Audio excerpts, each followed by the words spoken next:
Can you talk about Harper Lee and her literary legacy?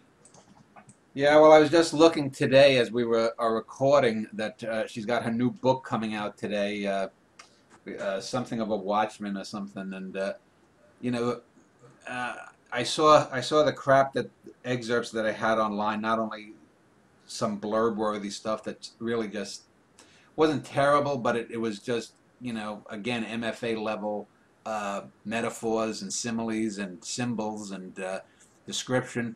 And I read there was one place that had was it might have been the Amazon book or something that had the first chapter.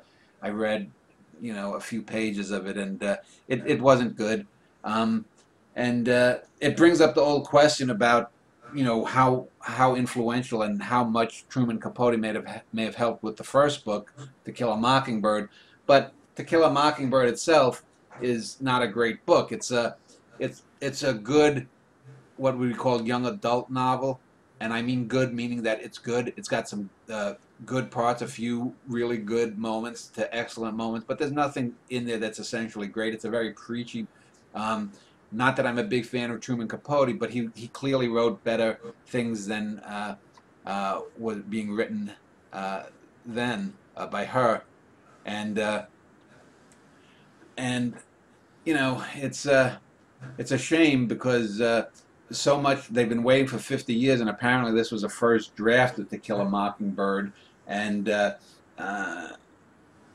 the thing they're focusing on, of course, is that Atticus Finch is a bigot in this book, rather than the fact of whether it's really good or not. Although a few people have been critical of it, but again, I read the few critical articles, and they're critical because should we really know if Atticus Finch is a bigot? What happens for people who name their kid Atticus? Like that has anything to fucking do with art?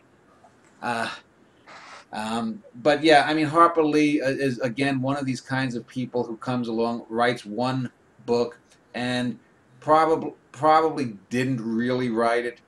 She probably had a lot of help.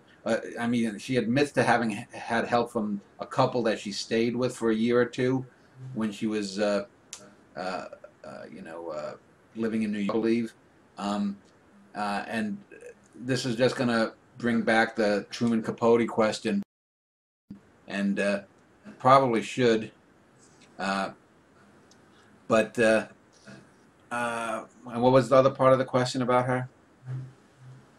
Well, I mean, you've answered it. What do you think about her literary legacy? I don't think she really has a legacy other than she's one of these people that got way overpraised and for all the wrong reasons. Again, she's not a terrible writer. She's much better. I mean, Harper Lee's, even at her worst, and probably in this book, is going to be better than your Dave Eggers's or your David Foster Wallace's or your James Fry's, or the she's probably going to be better than your typical soap opera writers like a Jonathan Franzen or a Richard Russo, or she's probably, I would say, the level above a Joyce Carol Oates or a T.C. Boyle, in that she, at least with To Kill a Mockingbird, could frame the structure of a story, the overall arc of how to develop a character and put it into an interesting tale. Boyle and Oates can do that as well, which puts them above a Franzen and above the Eggers level.